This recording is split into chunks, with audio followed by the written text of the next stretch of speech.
المشرف في ربيع الأول والقلب يخفق والكواكب تنجلي ولد المشرف في ربيع الأول والقلب يخفق والكواكب تنجلي والقلب يخفق والكواكب تنجلي ولد المشرف في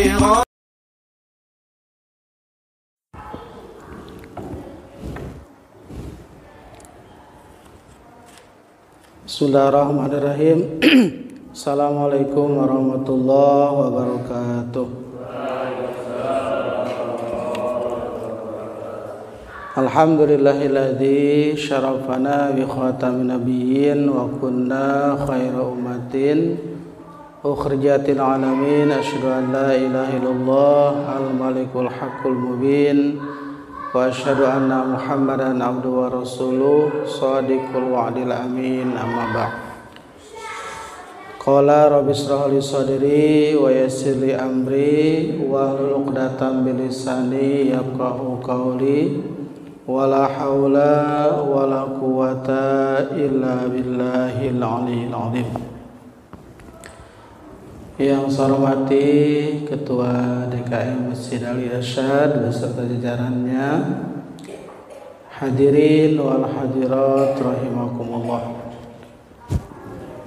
Pertama-tama marilah kita panjatkan puji dan syukur kehadirat Allah Subhanahu wa taala yang masih memberikan kesehatan dan kesempatan kepada kita semua. Alhamdulillah pada pagi hari ini kita masih dipilih oleh Allah Subhanahu wa taala untuk hadir melaksanakan sholat subuh secara berjamaah, dilanjutkan dengan itikaf, silaturahmi dan thalabul ilmi.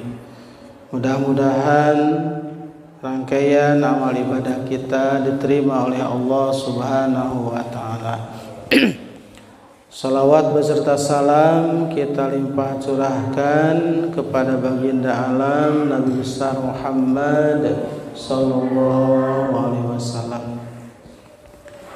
Sebelumnya marilah kita buka dengan Al-Fatihah. Mudah-mudahan berkah Fatihah keluarga kita senantiasa tetap dalam lindungan Allah Subhanahu wa taala, diselamatkan dari bencana dunia dan bencana akhirat. Anak-anak kita mudah-mudahan dijadikan anak yang soleh solihah, dibukakan pintu kecerdasan oleh Allah Subhanahu wa taala, diberikan kemudahan untuk meraih segala yang dicita-citakannya. Anak-anak kita yang sedang mencari lapangan pekerjaan, semoga Allah Subhanahu wa taala memberikan rezeki yang halal dan barokah. Yang sedang mencari pendamping hidup, semoga Allah Subhanahu wa taala memberikan pasangan yang soleh dan solihah. Yang sudah berumah tangga, semoga Allah jadikan keluarga yang sakinah, mawaddah warahmah, melahirkan keturunan yang soleh dan solihah. Yang sedang sakit baik lahir ataupun batin, wabil khusus Dianisa Rizki Ramadhani, putri dari Bapak Nandi yang sedang dirawat di rumah sakit. Semoga Allah Subhanahu wa taala memberikan kesembuhan, Allah memberikan kesabaran, dan Allah memberikan keberkahan selama hidupnya. Kemudian juga orang tua kita, guru-guru kita yang telah mendahului kita ke alam barzah, semoga Allah Subhanahu wa taala menerima amal kebaikannya, memaafkan kesalahannya, menjadikan kuburannya sebagai raudhatun min riyadhil jannah, taman dari taman surganya Allah Subhanahu wa taala. Ala diniyatin sholihah. Al-Fatihah. A'udzu billahi minasy syaithanir rajim. Bismillahirrahmanirrahim. Alhamdulillahi rabbil alamin. Ar-Rahmanir Rahim. Maliki yaumiddin. Iyyaka na'budu wa iyyaka nasta'in. Ihdinas siratal mustaqim. Siratal ladzina an'amta 'alaihim ghairil maghdubi 'alaihim waladdallin. Amin. Hadirin rahimakumullah, kita lanjutkan kajian kita kitab Ta'lim al-Muta'allim, masih bab pertama tentang memilih ilmu. Kemarin kita sedang belajar tentang qada dan qadar, bahwa seseorang tidak akan lepas dari takdir atau qada dan qadarnya Allah Subhanahu wa taala. Qul la yusibana illa ma kataballahu lana huwa maulana. Katakanlah tidak akan menimpa kepada kita kecuali sesuatu yang telah dicatat, ditulis oleh Allah. Kita lanjutkan. Fa in kana al bala'u muqaddaran, ya, kalimat itu fa in kana al bala'u muqaddaran, jika ada al bala'u bencana, muqaddaran ditakdirkan, yusibahu menimpanya, la mahalata tidak mungkin lagi, artinya pasti terkenanya. Kita sudah bersedekah, kita sudah berdoa, sudah berbuat kebaikan yang harusnya bencana itu terhindar, tetapi dari lauhil mahfudnya bencana itu harus terjadi menimpanya. Nah, lakin yusayyiruhullahu yuyassiruhullahu alaih, Allah akan berikan keringanan atasnya. Ketika bencana pasti terjadi, itu akibatnya akan diringankan oleh Allah. Misalkan begini, dalam takdir si dadap ini punten harus tertabrak kontainer misalkan, ya. Nah, dia sudah berdoa, sholat wajibnya sempurna, sholat sunnahnya diperbanyak, dikirnya juga banyak, terjadi juga tertabrak kontainer, maka yuyassiruhullah alaihi, Allah akan mudahkan. Tertabrak tetapi tidak apa-apa, mental dan bangun lagi. Banyak kan yang begitu. Ada anak sedang main sepeda itu kemudian tergilas oleh mobil tetangganya, bahkan kelihatan bannya itu menggeleng tubuhnya. Yang punya mobil keluar, anaknya pun bangun dari kolong mobil. Itu berarti kejadiannya pasti tapi akibatnya diringankan. Pernah di zaman Rasulullah SAW ada orang yang curhat ketika waktu subuh. Jadi setiap subuh Rasul itu selalu bertanya, siapa yang tadi malam mimpi, gitu ya.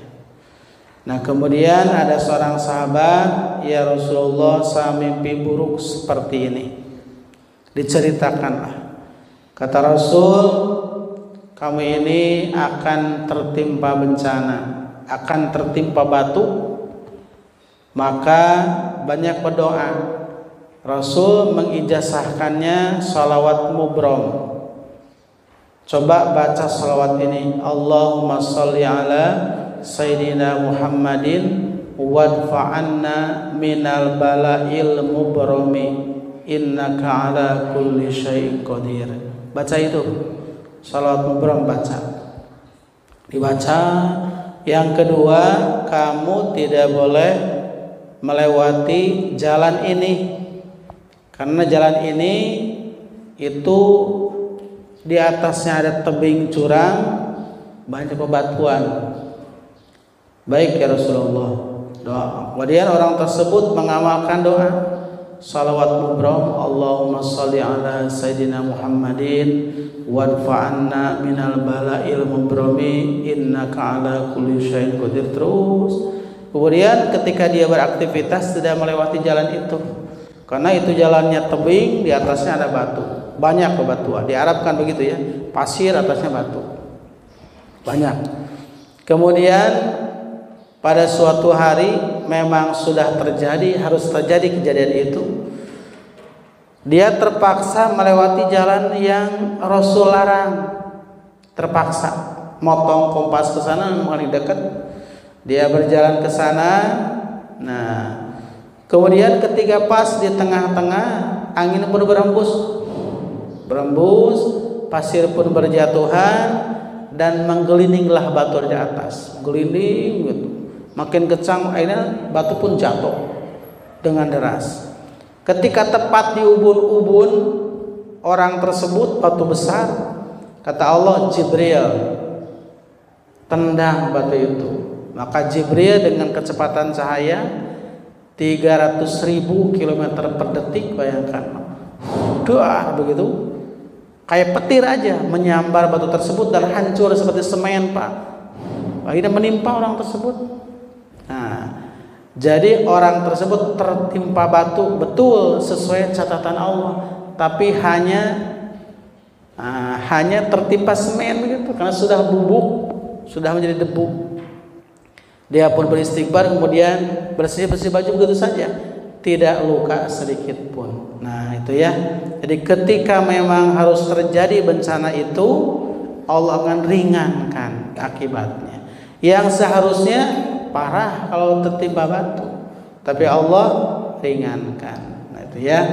Jadi untuk menghindari bencana, bukan kita belajar ilmu nujum kemarin kan begitu, karena takdir tidak akan lepas dari diri seseorang, tapi banyak bersedekah, berdoa, berzikir.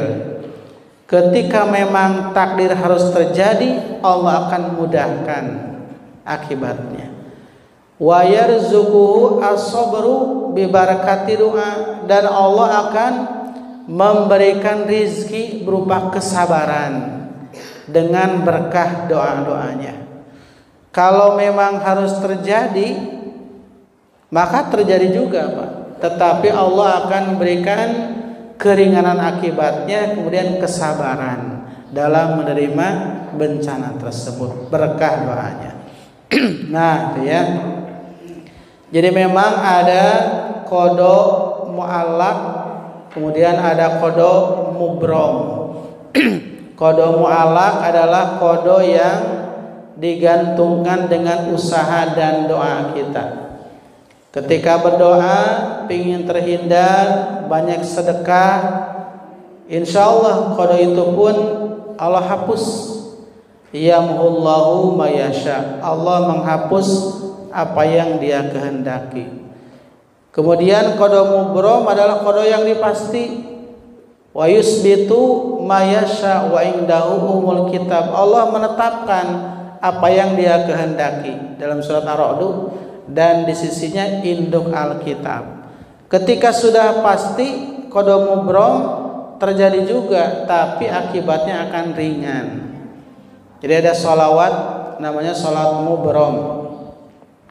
Saya dulu di ijazahnya lagi pesantren, Pak, di Al Hidayah dulu di Tasik. Guru saya pun di ijazah dari gurunya salawat mubrom, Allahumma sholli ala Sayyidina Muhammadin wadfa' anna minal bala'il mubrami innaka ala kulli syai'in qadir. Coba kita bareng-bareng ya. Allah bergantian. Allahumma shalli ala sayyidina Muhammadin. Silakan. Wadfa' anna minal bala'il mubrami innaka ala kulli syai'in qadir. Nah, artinya Allahumma ya Allah, sholli berikanlah kesejahteraan ala sayyidina Muhammadin atas junjungan kami Muhammad, wadfa dan tolaklah anna dari kami al bala'il mubrami bencana yang dipastikan. Innaka sesungguhnya engkau ala kulli syai'in atas segala sesuatu qadir maha kuasa. Allahumma sholli ala sayyidina Muhammadin wadfa' kain anna minal bala'il mubrami innaka ala kulli syai'in qadir. Itu terjadi di bulan Safar, Pak. Terjadi di bulan Safar kejadiannya, kemudian Rasul mengijazahkan doa tersebut. Jadi silahkan, terutama menjelang bulan Safar yang Allah banyak menurunkan bencana di bulan tersebut. Allahumma sholli ala sayyidina Muhammadin wadfa' anna minal bala'il mubrami innaka ala kulli syai'in qadir. Nah, ya. Kita lanjutkan. Allahumma kecuali ya Allah idza ta'allama apabila belajar minan nujum dari ilmu nujum qadroma atau astronomi ya. Qadroma ya'rifu bil kiblat hanya untuk mengetahui arah kiblat. Wa awqatus shalah dan waktu-waktu salat fa yazuzu dalik maka boleh. Kalau di pesantren ada namanya kitab Sulamuniren. Sulamuniren itu untuk menentukan waktu sholat. Sulamuniren namanya. Sama dengan talim, tebalnya kurang lebih. Pakai alat namanya rubu, Pak. Rubu itu kayu bulat dibagi 4, namanya rubu. Di Cianjur banyak. Kalau Purwakarta kayaknya nggak ada jualan rubu, Pak. Kurang lebih segede martabak dibagi 4. Jadi kebayang martabaknya ya. Segede gini lah. Rubu. Kemudian ada benangnya namanya khoit. Ada sakul, ada khoit, ada markas namanya. Dulu saya pernah belajar di Al Munawwar Saguling, Kawalu. Itu untuk mengatur waktu sholat. Jadi pas jam 7 kita arahkan ke matahari, ada rumusnya. Nah, itu untuk mengatur waktu sholat. Untuk kiblat juga, Jawa Barat kiblat itu kurang lebih 22 sampai 27 derajat dari arah barat. Kalau barat ke sini 22 aja seret. Nah, ini berarti kiblat maksimal 27 begitu. Itu ya termasuk juga dengan kategori ilmu astronomi karena berhubungan dengan matahari, bulan dan yang lainnya. Itu yang diperbolehkan untuk melihat waktu sholat, arah kiblat dan yang lainnya. Ataupun untuk tebak-tebakan nasib maka diharamkan. Seperti kemarinnya bintang Gemini akan panas teris menuju hujanan misalkan. Tidak seperti itulah. Jadi itu bukan untuk meramal sesuatu. Kalau jodohnya misalkan bintangnya ini harus menikah dengan bintang ini, ya tidak begitu ya. Nah, itu yang ilmu nujum namanya. Silahkan untuk mengatur waktu sholat dan juga untuk melihat arah kiblat. Itu boleh. Ada kitabnya, ada alatnya. Wa amma ta'allamu ilmu tib, anapun belajar ilmu kedokteran, fa yazuzu maka boleh atau harus belajar ilmu tentang kedokteran. Seperti kemarin disinggung bahwa minimal dalam satu RW ataupun satu kelurahan paling tidak ada yang belajar tentang kedokteran, kuliah kedokteran, farmasi atau apoteker atau apa saja, karena perlu. Li'annahu sababun minal asbab, karena belajar kedokteran itu sebab dari berbagai sebab untuk kesehatan. Wa yajuzu, maka boleh ta'allumuhu, belajarnya, kasairil asbab, seperti sebab-sebab yang lain. Nah, silakan ada minimal beberapa orang yang belajar tentang ilmu pengobatan, ya. Dulu di zaman Nabi Isa alaihissalam, orang yang dihormati adalah tabib, para dokter. Hormat sekali. Selain dokter nggak digubris Pak ngomongnya. Pokoknya kalau dokter yang ngomong pasti taat. Kalau tabib yang ngomong pasti diikutin. Maka Nabi Isa pun diberikan mukjizat ilmu tentang kedokteran. Bagaimana rambut yang botak jadi tumbuh subur, kulit yang buduk jadi mulus, mata yang buta mampu melihat, yang stroke bisa jalan lagi, bahkan yang mati hidup lagi. Itu mukjizat Nabi Isa alaihissalam. Sehingga dokter semuanya tercengang, kaget, baru tunduk kepada Nabi Isa alaihissalam. Nah, itu ya, itu namanya mukjizat, mampu mengalahkan yang tren zaman tersebut. Zaman Nabi Musa itu kan orang-orang mengagumi yang gagah.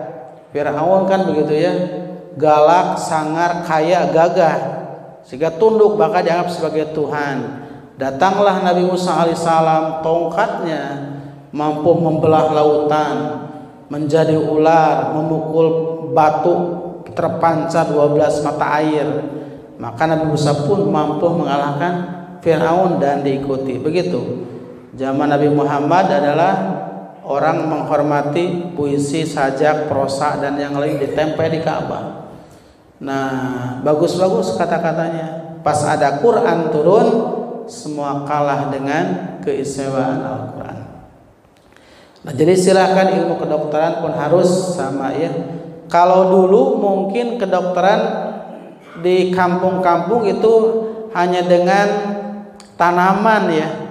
Sakit perut cukup ku ngagelang daun cabai ditempelin, sembuh biasanya. Nah, karena sekarang itu makanannya kimia semua, maka obatnya pun harus kimia lagi. Sok sakit perut ibu, gelang daun cabai tempelin gak akan sembuh. Kalau dulu memang di kampung-kampung termasuk saya, makanannya ya makanan alami semua, tidak ada makanan kimiawi, maka obatnya pun dengan alami lagi. Kalau sekarang sudah makanannya makanan mengandung kimia, obatnya pun harus kimia, tidak sembuh dengan obat kampungnya. Tapi hanya sebab yang menyembuhkannya Allah Subhanahu wa taala. Wa qad tadawwa'an Nabi alaihi salatu wasallam, Nabi pun sama berobat, pandai mengobati. Ada namanya kitab Tibun Nabawi, obat Nabi.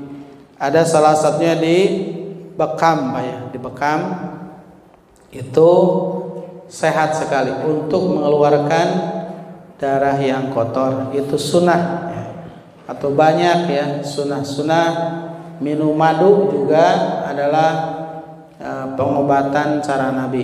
Banyak, silahkan belajar ilmu kedokteran, ilmu tentang pengobatan, bagus sekali. Dan sebetulnya kalau obat-obat yang kimia, obat seperti ada racun Pak, racun yang pas dosisnya gitu ya. Obat itu yang kimia, racun yang pas dosisnya. Jadi kalau kekurangan tidak mempan, kelebihan overdosis. Nah, jadi yang sehat itu justru yang alami. Yang alami dengan herbal ya. Subhanallah.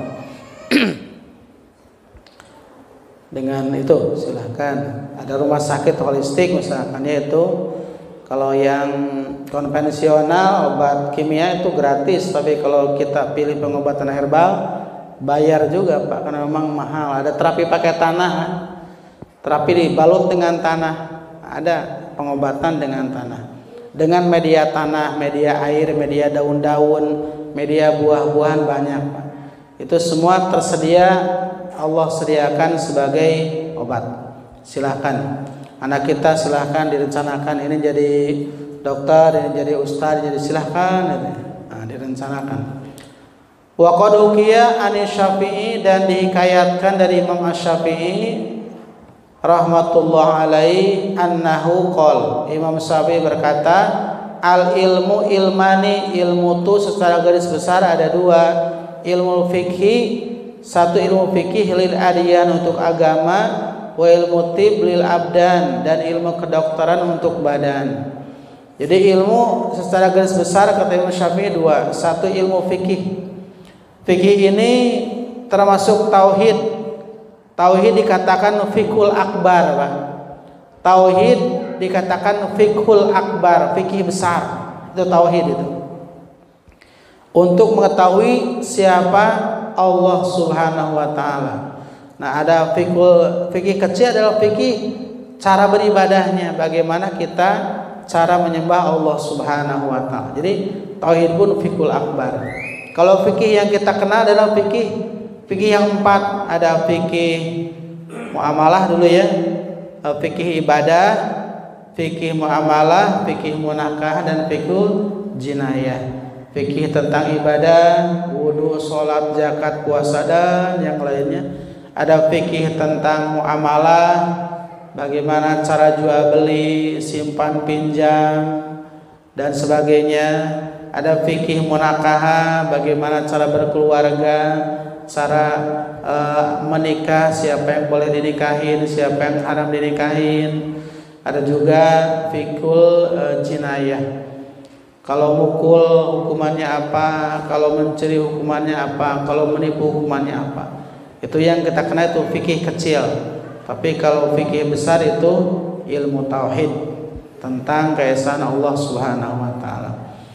Bagian lain kata Imam Syafi'i adalah ilmu kedokteran, ilmu pengobatan untuk badan. Untuk badan, bagaimana badan sehat, mampu beribadah, mampu beraktivitas, ilmu-ilmu tentang kesehatan. Tidak harus mengkonsumsi obat, tapi bagaimana badan ini sehat secara teori, memanage pikiran kita, pola pikir, pola makan, pola tidur, semua diatur. Itu termasuk ilmu tentang kesehatan. Rasulullah SAW kan begitu, beliau selalu cepat tidur dan cepat bangun. Kata Rasul, tidak boleh berbicara setelah sholat isya. Tidur cepat tidur, nanti cepat bangun. Jangan sampai terlambat tidur, nanti terlambat bangun. Nah itu ya salah satunya. Kemudian Rasulullah SAW pun beliau selalu makan sebelum lapar dan berhenti sebelum kenyang. Jadi jangan terlalu lapar Pak, nanti bahaya juga. Lapar itu sinyal ke otak untuk agar segera mengkonsumsi makan. Itu 3 jam sekali minimal kita harus ngemil apa saja walaupun tidak makan berat. Berarti sebelum kenyang. Secara siklus pencernaan itu ada 3. Jam 4 tadi sampai jam 11 siang atau jam 12 itu masa pembuangan. Jadi seluruh kotoran yang dalam tubuh dibuang. Punten BAB tadi pagi itu bagus, sehat. Kemudian jangan makan yang berat-berat. Ya, seharusnya sereal atau buah-buahan seharusnya, karena akan terbuang. Nanti jam 11 sampai jam 8 malam masa pencernaan, silakan makan yang bagus. 4 sehat 5 sempurna, itu dicerna semuanya. Nah, nanti jam 8 sampai jam 4 pagi itu masa penyerapan. Kita tidur, semua yang dicerna diserap. Vitamin A ke mata ditarik, vitamin B kemana, vitamin C kemana. Jam 4 ampasnya dibuang sampai siang begitu. Jadi malam pun sebaiknya kan itu anjurannya, terutama yang sudah usia 40 tahun ke atas agak dikurangi makan yang berat-berat setelah jam 8 ke atas. Nanti bingung ini usus mencerna atau menyerap. Kita makan jam 10, jam 11 malam misalkan, numpuk di usus. Kalau mencerna usus tidak ada penyerapan, Pak. Pagi-pagi bukannya segar, malah sakit biasanya. Karena sel-sel yang rusak tidak tergantikan. Tapi kalau menyerap itu numpuk juga makanan tidak tercerna. Terjadilah yang lemak tidak berubah jadi tenaga, ya akhirnya diabetes lah, kolesterol lah, itu penyakit karena tidak tercerna gitu. Jadi sebaiknya tidak terlalu makan yang berat-berat kalau sudah malam. Tapi usia tertentu ya tentunya. Kalau masih muda insya Allah lah gabres apa ya, gak ada masalah. Kemudian ada sistem piramid kan, sistem piramid begitu. Jadi kalau dulu kita konsumsi enak, tapi lama-lama harus berkurang tuh. Udah semakin 70 tahun nanti berkurang. Dulu senang daging, nggak sedang kolesterol, kurangi nih. Dulu senang kacang-kacang, sekarang sudah asam urat, kurangi lagi. Dulu yang manis-manis, sekarang sudah diabetes. Begitu semakin berkurang semuanya. Bahkan nasi pun yang karbohidrat kan semakin berkurang kalau kita ada diabetes dan yang lainnya. Itu juga sama cara untuk badan kita agar sehat, tidak selalu mengkonsumsi, tapi bagaimana pola makan kita bagus, pola pikir kita bagus. Pikiran juga mempengaruhi, Pak. Kata Imam Ibnu Sina, Avicenna atau kata mereka Avicenna, Ibnu Sina sebetulnya, al-itminan itu nisfu dawa wa sabru bidayatus syifa. Ketenangan itu setengah dari obat dan kesabaran awal kesembuhan. Kalau kita punya penyakit, kita tidak tenang, makin parah biasanya. Kalau kita tenang dan sabar, itu setengah kesehatan sudah dapat kita. Jadi al-itminan nisfu dawa wa sabru bidayatus syifa. Ketenangan itu setengah dari obat dan kesabaran awal dari kesembuhan. Itu pakar kesehatan Ibnu Sina namanya, atau suka bahasa orang lain itu Avicenna. Nah, Ibnu Rusdi Avirus mereka katakan. Nah, itu adalah salah satu cara pengobatan di badan. Jadi banyak, tidak harus selalu konsumsi, tapi pun ada teori-teori yang memang harus kita jalankan. Wa ma wara'a dzalik, dan apa-apa yang di belakang itu, ilmu yang lain itu bulghatul majalis, hanya pelengkap saja. Wa amma tafsirul ilmi, adapun tafsir ilmu, fahuwa sifatu yatajalla biha liman qamat bih. Ilmu tafsir adalah ilmu dengan tafsir itu akan jelas, yatajalla biha, akan jelas dengan tafsir. Liman qamat bih, liman qamat iya bih al-madhkur. Bagi seorang yang ingin belajar tentang tafsir, itu adalah ilmu tentang menjelaskan sesuatu. Misalkan begini, alif lam mim, apa artinya, Pak? Susah kan? Alif lam mim juga ya artinya ya. Nah, itu secara terjemah alif lam mim artinya alif lam mim, itu arti, coba tafsirkan, pasti ada. Nah, kenapa Allah mengawali Al-Baqarah dengan alif lam mim? Nah, begitu. Di tafsir, oh ternyata Al-Qur'an terdiri dari dua macam ayat. Satu ayat mutasyabih, dua ayat mahkum. Tuh, tafsir kan? Mutasyabih, ayat yang samar, tidak bisa diartikan. Contohnya alif lam mim. Kedua ayat mahkum, ayat yang dijadikan hukum, ayat yang mampu diartikan. Seperti ayat selanjutnya, dzalikal kitabu la raiba fi, itulah kitab tiada keraguan, hudal lil muttaqin, bagi orang yang bertakwa. Itu ayat mahkum. Ayat mutasyabih, ayat mahkum. Terus kenapa kalau tidak bisa diartikan Allah pasang di awal? Nah, itu tafsir kan? Allah memberitahu bahwa manusia itu tidak bisa apa-apa. Alif lam mim pun tidak bisa kalian artikan. Allah pasang di sana. Jadi kalau mau baca Quran, tolabul ilmi, nolkan diri, kosongkan, kita berpangkat kosongkan, kita kaya kosongkan, untuk menerima ilmu Allah, nolkan saja, seperti alif lam mim begitu. Jadi manusia itu kosong, tidak ada apa-apanya. Allah itu satu, Allah satu, manusia kosong. Satu dibagi kosong berapa? Satu dibagi kosong berapa? Tak terhingga, kan begitu ya. Nah ternyata ilmu Allah tak terhingga, itu tafsir namanya. Nah sebetulnya kan, oh ternyata begitu. Nah, dengan tafsir jelas semuanya. Kenapa Allah ada alif lam mim di awal, terus begitu. Ayat mahkum jadi ayat mutasyabih untuk menunjukkan betapa maha besarnya Allah, betapa maha taunya Allah, tak terhingga. Ayat mahkum itu ayat kemurahan Allah. Ayat kemurahan Allah. Allah terjun ke bahasa manusia sehingga mampu dipahami. Dzalikal kitabu, itulah kitab, la raiba fih, tiada keraguan fihi di dalamnya. Itu Allah Rahman Rahim terjun ke bahasa manusia agar mudah dipahami. Coba kalau bahasa Allah terus seperti alif lam mim, kan susah mengartikannya.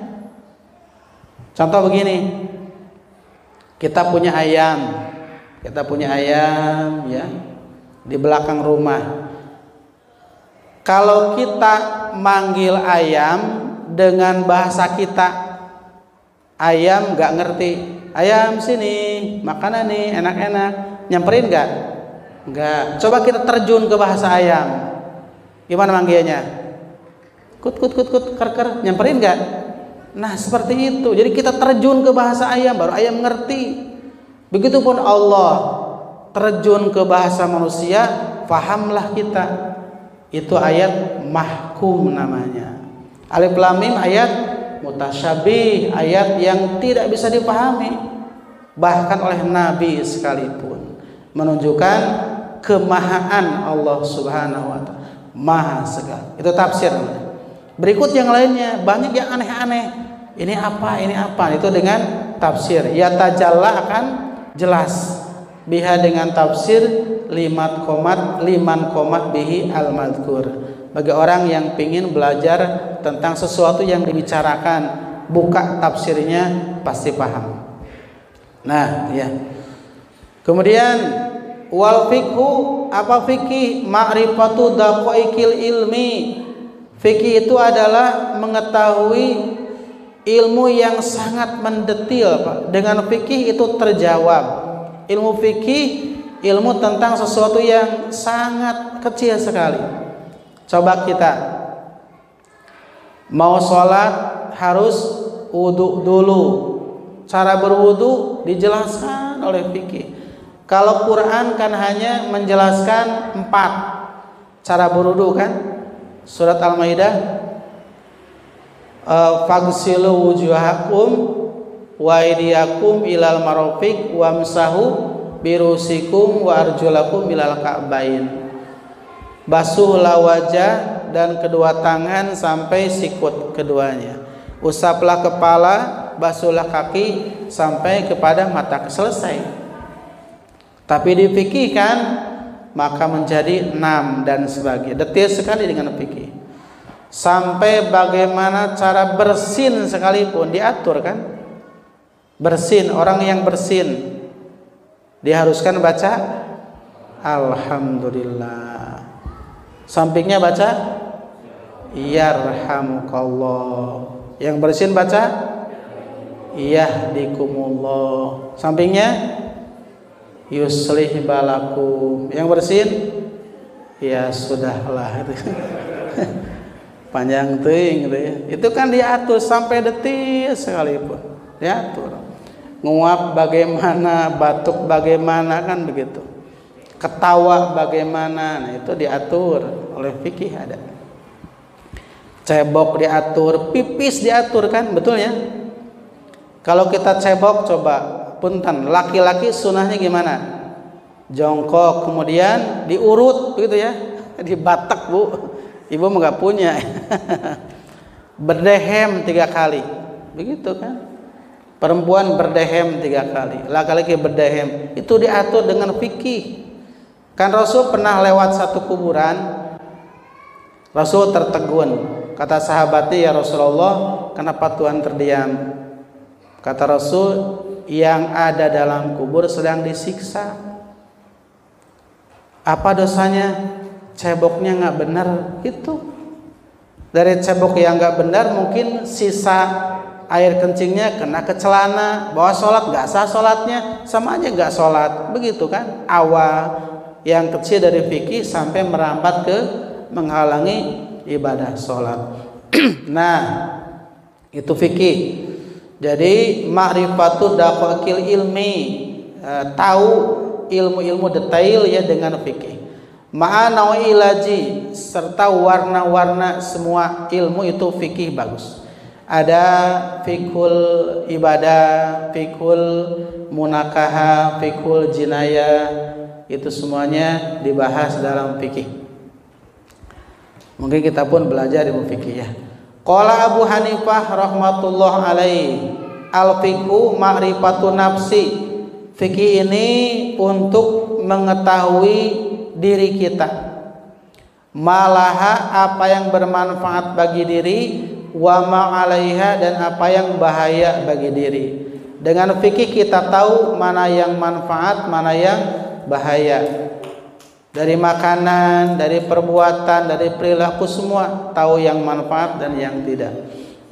Diharamkan misalkan oleh fikih pakaian sutra bagi laki-laki, halal bagi perempuan. Karena sutra ini adalah lembut. Kalau hangat, kalau musim panas pakai sutra jadi dingin katanya. Saya pun belum tahu ya, dan pernah meser. Kalau misalkan musim dingin jadi hangat. Perempuan dianjurkan kedua artos meser. Bahkan ketika kita gatal-gatal pakai sutra jadi tidak bagus. Itu sutra diharamkan bagi laki-laki, halal bagi perempuan karena kelembutan. Kelembutan itu identik dengan perempuan. Kalau laki-laki harus gagah jalannya, ngomongnya. Kalau laki-laki belajar lembut nanti terus sampai gemulai, sampai alay ngomongnya, bahaya nanti. Lama-lama jadi pindah nanti transgender ya. Sekarang juga ada kan cross hijaber ya. Laki-laki suka pakai jilbab kan banyak sekarang. Subhanallah ya. Cross hijaber namanya itu. Kadang-kadang merusak kaum Hawa. Dia salaman cipika-cipiki dengan lawan jenis karena memang dia laki-laki. Ternyata kan disorot, oh ternyata perempuan muslimah perempuannya begitu. Nah itu merusak juga.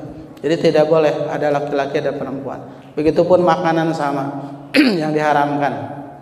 Yang jelas setiap yang haram pasti berbahaya, setiap yang halal pasti bermanfaat. Yang tahu siapa? Allah yang ngaturnya. Ini kenapa haram bahaya, ini kenapa halal boleh. Contoh begini, ibu punya anak usia 7 bulan, dia merangkak sana sini, kita jagain tuh.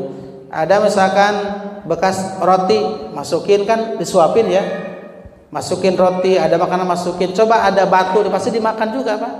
Ada kaleng, ada kertas, dimakan tuh oleh bayi yang belum merangkak. Dianggap semua enak, semua bagus, ke mulut semuanya. Coba kita, kalau dia ngambil roti dimakan, kita larang nggak? Enggak. Kalau dia ngambil beling dimakan gimana? Jangan. Kita ambil rebut, nangis dia. Tidak tahu dia bahwa beling membahayakan. Taunya enak saja. Begitupun manusia, bodoh manusia ini. Yang haram dimakan juga. Kata Allah jangan, maksa. Padahal berbahaya. Yang tahu Allah yang menciptakannya. Nah itu seperti itu ya. Jadi Allah ini memang Allah menciptakan yang diharamkan. Kenapa? Sebagai ujian ya. Kenapa babi diharamkan terus diciptakan? Kenapa anjing diciptakan kemudian diharamkan? Sudah saja jangan diciptakan. Oh, untuk menguji sejauh mana ketaatan kepada Allah Subhanahu wa taala. Kayak seorang guru, Pak, mau ulangan misalkan akhir semester nih, ada soal ulangan. Pasti pertanyaan tidak bagus semua. Misalkan siapakah Presiden Republik Indonesia? 1 Bapak Jokowi, 2 Bapak Anies, 3 Bapak Ujang, 4 Bapak siapa gitu kan. Yang benar mana? Nah, Bapak Jokowi. Kenapa guru nulis yang salah sampai 3? Yang benar 1, agar untuk mengetahui anak ini benar gak mampu melihat yang benar, begitu. Untuk kedisiplinan dia, untuk pengetahuan dia. Nah, pengen ngaji ini kucing nih. Kita lanjut. Jadi itu wama alaiha. Waqala, dan beliau berkata, Abu Hanifah ini imam yang paling tua di antara yang 4. Imam Abu Hanifah, Imam Hanafi punya murid siapa? Imam Maliki. Punya murid lagi Imam Syafi'i. Punya murid Imam Hambali. Beliau berbeda dalam fikih. Wa qala mal ilmu ilal amal bi. Tidaklah belajar ilmu kecuali untuk diamalkan. Wal amalu bi tarkul ajil lil ajil. Ini yang paling susah. Mengamalkan ilmu adalah meninggalkan dunia untuk akhirat. Itu mengamalkan ilmu, meninggalkan dunia untuk akhirat. Apakah dunia? Nah, itu jadi pertanyaannya.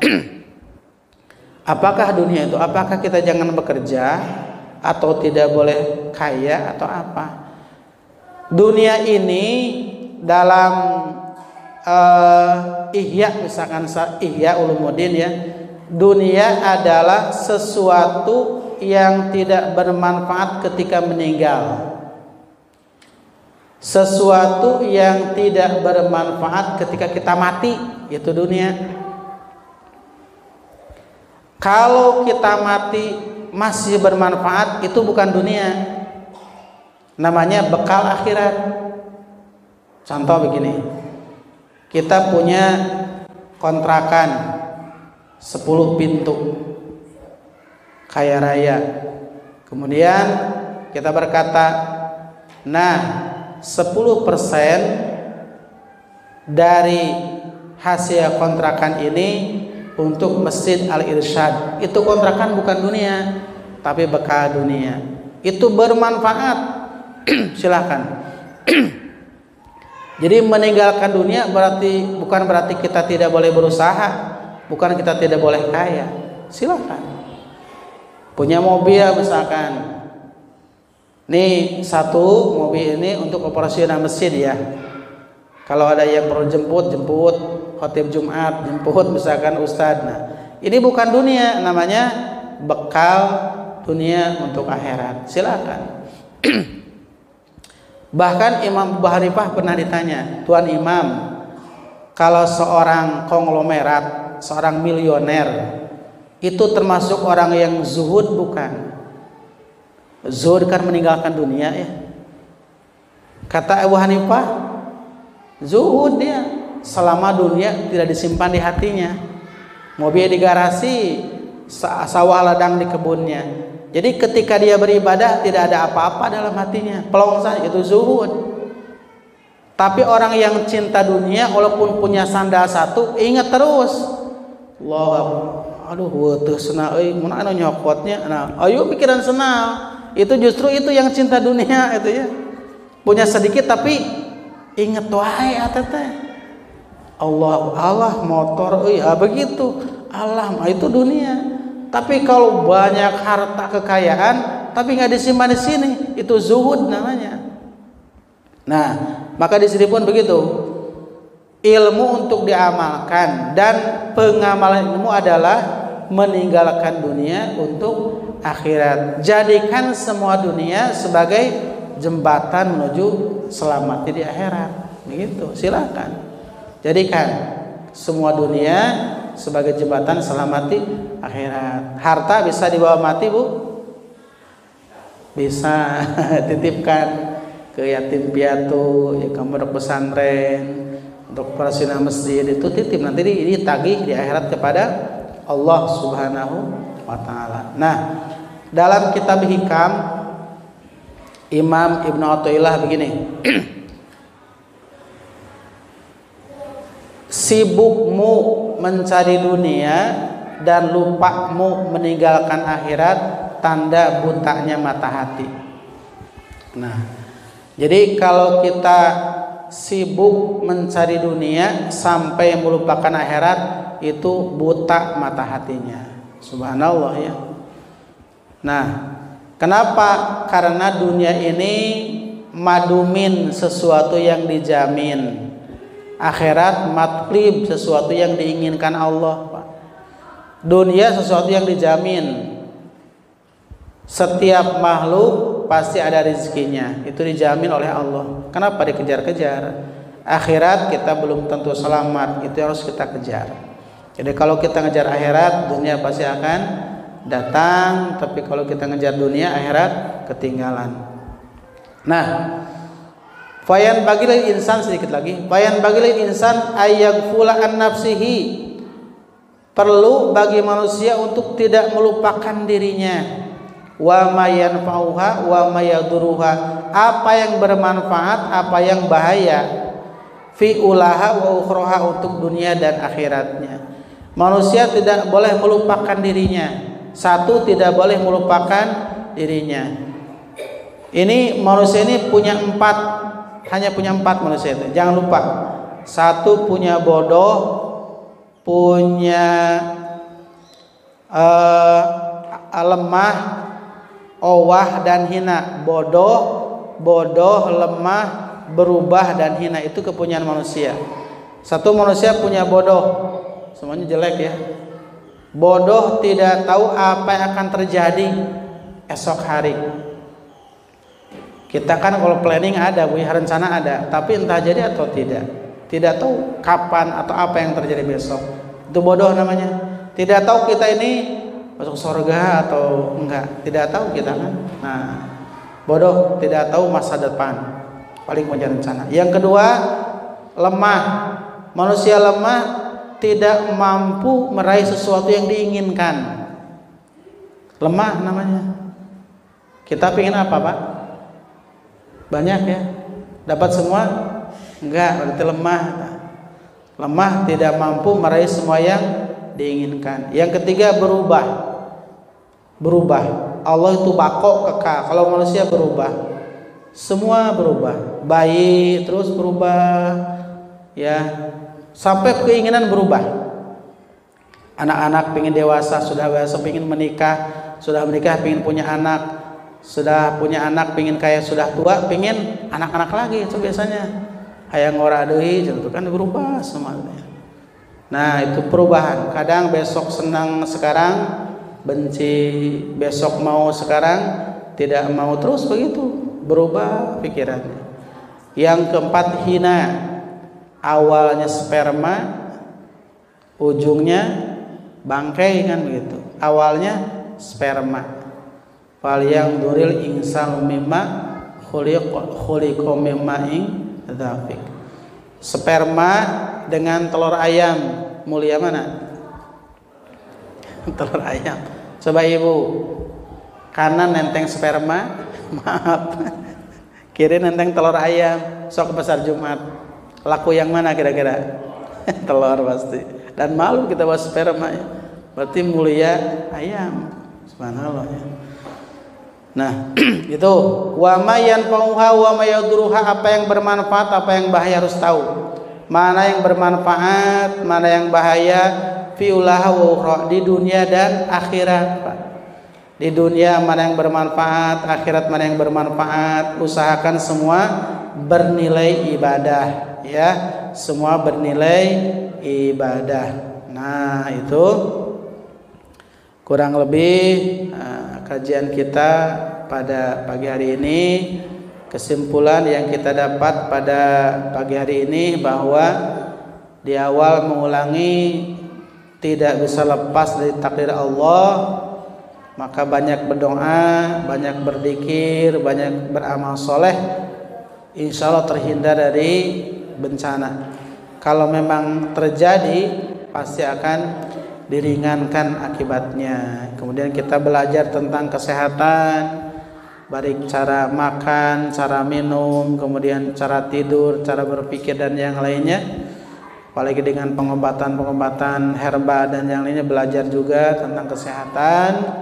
Kemudian juga ilmu tafsir, kita juga belajar tafsir agar kita mampu menafsirkan ayat-ayat Al-Quran dan juga yang lainnya akan jelas dengan tafsir. Fikih juga belajar dengan ilmu yang sangat mendetil. Itu silahkan belajar tata cara ibadah, munakahah, muamalah dan yang lainnya. Kemudian juga intinya ilmu untuk diamalkan, dan amal yang utama adalah meninggalkan dunia untuk akhirat. Maksudnya jadikan semua harta dunia sebagai bekal untuk di akhirat nanti. Jangan melupakan diri kita, apa yang bermanfaat, apa yang berbahaya baik dunia ataupun akhirat ya. Ada yang mau ditambahkan atau bertanya mungkin? Atau sudah saja? Sudah ya? Baik. Kita akhiri kajian kita dengan khatmil Quran dan doa kifaratul majlis. Allah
Subhanaka Allahumma bihamdika asyhadu an la ilaha illa anta astaghfiruka wa atubu ilaik. Assalamualaikum warahmatullahi wabarakatuh.